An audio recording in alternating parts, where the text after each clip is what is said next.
Estamos em São Paulo, uma metrópole com uma grande quantidade de parques e praças. Algumas são assim e outras completamente diferentes, atípicas para uma grande cidade, onde tudo é cinza, corrido, rodeado de arranha-céus. E o compromisso do programa Biosfera é mostrar um outro lado que está na nossa frente, mas que simplesmente não conseguimos ver porque estamos muito ocupados, não é mesmo?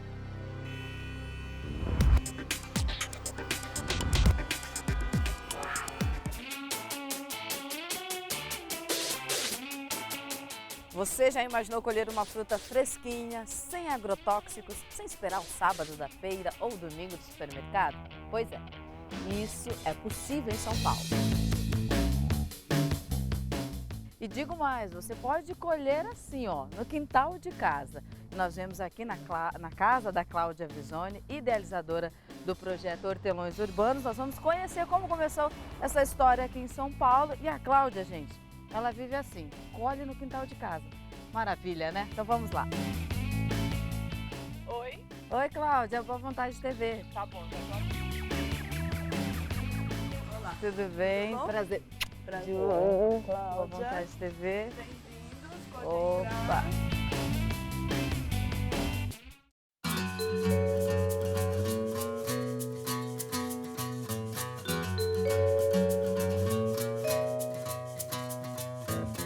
Nós estamos aqui em um ambiente da casa da Cláudia com muitas plantas, muita cor, muito verde, um cheiro maravilhoso.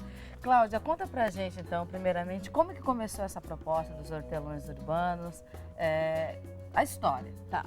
Olha, a história tem muito a ver aqui com o meu quintal, porque em 2008 eu comecei a plantar, né, comida sozinha. E eu achava que eu era a única louca do mundo que tinha tido essa ideia. E aí depois eu encontrei uma outra maluca, que também é jornalista, a Tatiana Askar, e a gente começou a dar algumas aulas sobre agricultura urbana por aí. E numa dessas aulas a gente resolveu criar um grupo Sim. no Facebook para as pessoas que estavam na aula trocarem informação.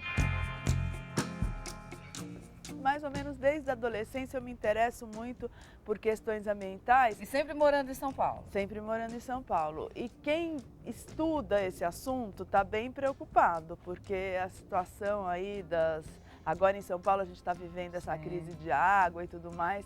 A gente tem aí no horizonte de perspectiva da humanidade durante esse século enfrentar situações de problemas ambientais muito sérios. E aí eu entrei nessa a partir de uma percepção altamente racional de que o aprendizado e a prática de cultivar alimento em casa, que não é nenhuma novidade, porque todas as nossas avós e bisavós sempre fizeram isso só um na resgate, vida. né, se a gente parar para pensar. Exatamente, isso vai ser muito necessário durante esse século, muito. Então, assim, a gente está precisando tirar a pressão dos ecossistemas, né? Então a gente fala de desmatamento, de desertificação, muito disso é feito devido à necessidade que a gente tem de área para cultivo, né? Então, se a gente consegue trazer um pouco disso para dentro da cidade, ajuda o ecossistema lá fora. Só que eu estava vendo um aspecto da coisa quando eu comecei. Na verdade, a agricultura urbana ela é riquíssima em um milhão de aspectos, inclusive de relacionamentos humanos. A capital paulista já ultrapassou os 11 milhões de habitantes. A maior parte deles vive na Zona Leste. Foi aqui que nasceu a ONG Cidades Sem Fome, que trabalha em prol da integração de grupos sociais vulneráveis. Para isso, a organização tem na horticultura uma forte aliada.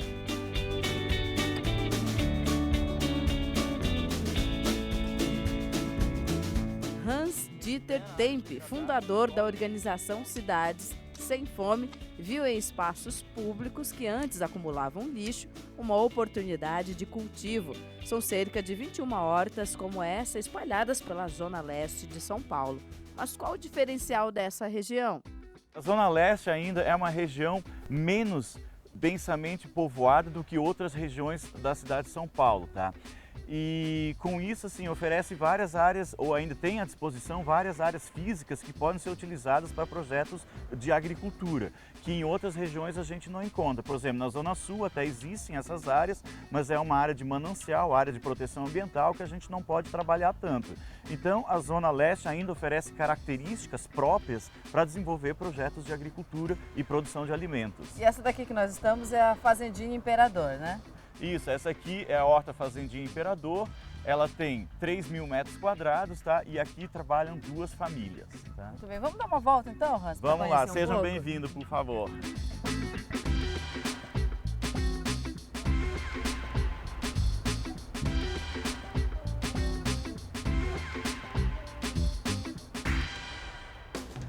O importante é que de norte a sul, de leste a oeste, o movimento das hortas urbanas está beneficiando muita gente. Agora, Cláudia, como que vocês selecionam as espécies, o que vai ser plantado, assim, quando vocês vão no lugar plantar ou aqui mesmo na sua casa? Como que é feita essa seleção? Quais são os critérios? Olha, o critério é plantas que a gente possa comer, né? Sim. Plantas que tenham flor e que atraiam abelhas.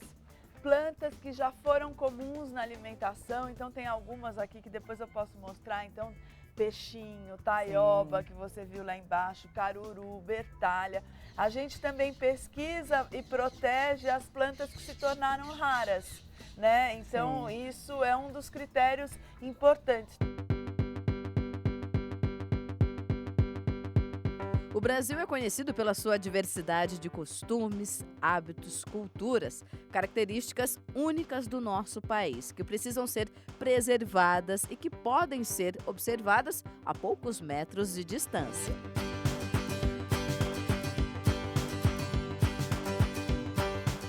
Às vezes, de um bairro para o outro já existem hábitos alimentares diferentes. Então, Sim. quando a gente começa uma horta, a gente faz uma pequena pesquisa, assim, do que as pessoas mais consomem, tá?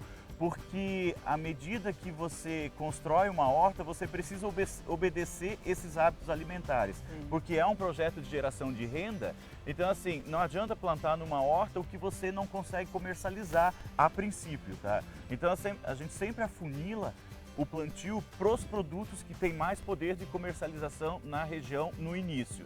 E depois, Júlio, obviamente, a gente incorpora outros produtos para que as pessoas também começam a aprender a diversificar os seus hábitos alimentares e seu cardápio diário de alimentação.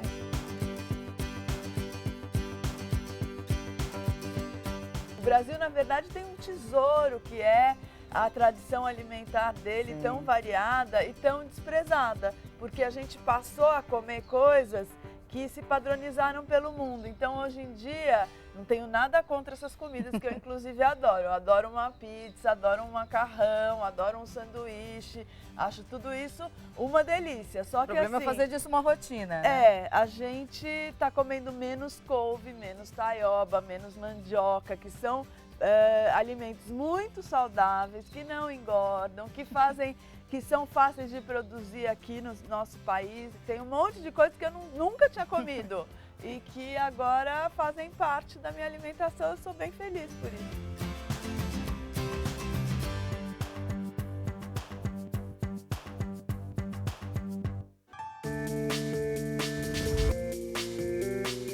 Hortas urbanas, uma iniciativa muito comum em grandes centros urbanos, uma estratégia para reconectar o homem à natureza, trazer mais verde para as cidades e também ocupar de maneira harmoniosa lugares tidos como abandonados.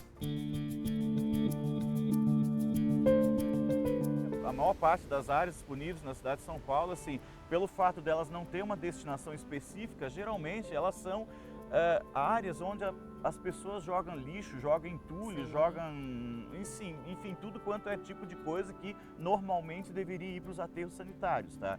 Então, assim, essa recuperação cria oásis verdes dentro de espaços completamente cinzas dentro da periferia de São Paulo. E essa é acho que é um dos grandes atrativos do projeto, à medida que recupera áreas degradadas e torna eles polos produtivos e polos de interesses comunitários. E ainda somado a isso, por exemplo, os donos dessas áreas, as concessionárias de energia ou o poder público, sabe? Ele também tem, a gente tem uma grande parceria à medida que essas áreas são destinadas a um projeto social, eles também não têm mais a preocupação de invasões indesejadas ou também de acúmulo de lixo que vai criar um problema na comunidade. Então, assim, eu acho que essa parceria é bom para todos, para a comunidade, para as pessoas que trabalham, têm o benefício do trabalho e da renda, para a Cidade Sem Fome, que coordena esse projeto, e também para quem fornece esses espaços públicos para esse tipo de projeto. Mais importante, Júlia, nós temos 20 milhões de consumidores que precisam se alimentar pelo menos uma vez por dia. Então existe todo um potencial de geração de trabalho e renda em cima das hortas comunitárias. Eu acho muito importante frisar isso, porque eu imagino dentro de alguns anos, centenas ou milhares de pessoas podem se beneficiar direta ou indiretamente com esse tipo de projeto. O que acontece? É muito... em momentos, sobretudo de crise, né, e a gente está vivendo uma crise ambiental, a agricultura urbana se torna muito importante. A gente, aí no século XX, né, durante as guerras, boa parte da produção de alimentos foi deslocada para dentro das cidades. Surgiram milhares e milhares de hortas, porque era um momento em que um momento de risco mesmo, de falta de alimento e tudo mais, né? E hoje a gente está vivendo isso por um outro lado, né? Então a falta d'água, uma série de problemas ambientais fazem com que seja importante e necessário a gente começar a plantar.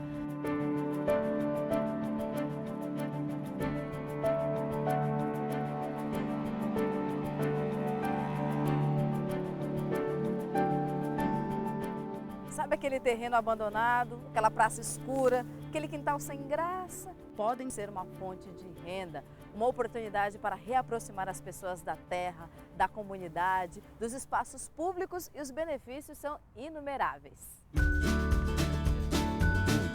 Com a comunidade unida, a praça que antes era comum, escura e sem segurança, tornou-se exemplo para muitas outras. Sem falar que foi a primeira praça pública em São Paulo a ter um sistema de compostagem a céu aberto, criação de abelhas sem ferrão que ajudam na polinização das flores e também nascentes, isso mesmo. A Praça das Corujas ainda fornece água para as plantas, pássaros e insetos que vivem por lá.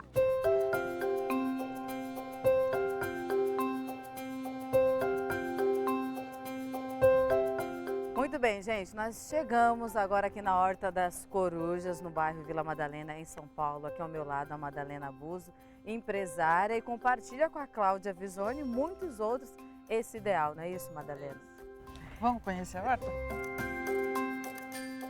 A horta veio a somar como uma proposta de outro tipo de uso da praça, de outro tipo de uso do espaço público num todo, né? E aqui dentro a gente tem também a proposta de educação, de pensar em alimentação. A gente pensou na água, na nascente que nós temos na cidade, que aqui dentro a gente tem uma nascente. Então a gente começou a entender que dentro das praças pode ser pensado outras formas de uso, mas considerando o todo sem privatizar, né? Sim, sim. Tem gente que traz semente da Bélgica agora. Outro dia uma moça viajou para a Bélgica e resolveu trazer semente de lá para testar aqui e ver se vai dar certo. Então você começa a ver, desde a pessoa bem simples que está aqui dentro da horta, todo mundo é igual. Sim. Não tem nenhum status que diferencia essa pessoa. E outras pessoas a gente nunca sabe quem é que vai se envolver. Às vezes tem um adolescente, uma criança em casa que tem tempo livre, um idoso que já está aposentado, e cuidar das plantas faz muito bem para a saúde da gente. Então começa e vai vendo o que acontece, né? Tem coisas que a gente consegue produzir com uma certa facilidade, outras não. Então eu tenho uma vizinha japonesa que ela contou que no Japão é assim. Cada pessoa no seu quintal produz umas 4, 5 coisas. E aí todo mundo troca. Esse é um modelo legal, né? porque às vezes a gente tem jeito para plantar Resgate uma do coisa. jeito comunidade, né, de viver. Exatamente. Então, aqui em casa eu já tive, agora eu tô sem pé de chuchu, né? Mas eu já tive um pé de chuchu que numa safra deu muito mais de 100 quilos aqui na minha casa. O que eu vou fazer com 100 quilos de chuchu? Fora que assim, era chuchu no almoço, chuchu no jantar, mas assim, aí eu comecei a doar. Eu punha em cesta, levava pra praça, as pessoas pegavam, eu punha em saquinhos e entregava um pouco de chuchu em cada vizinho, aí o vizinho tem um sítio, me dá uma banana, entendeu? Então você começa a ter alimentos que não necessariamente você comprou e isso gera uma economia muito grande.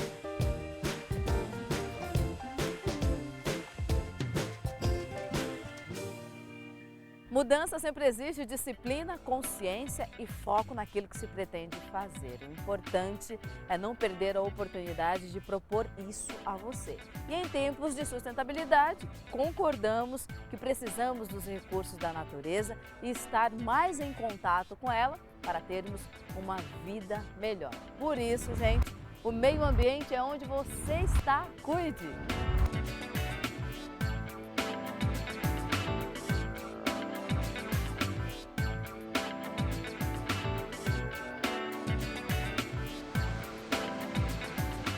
E ó,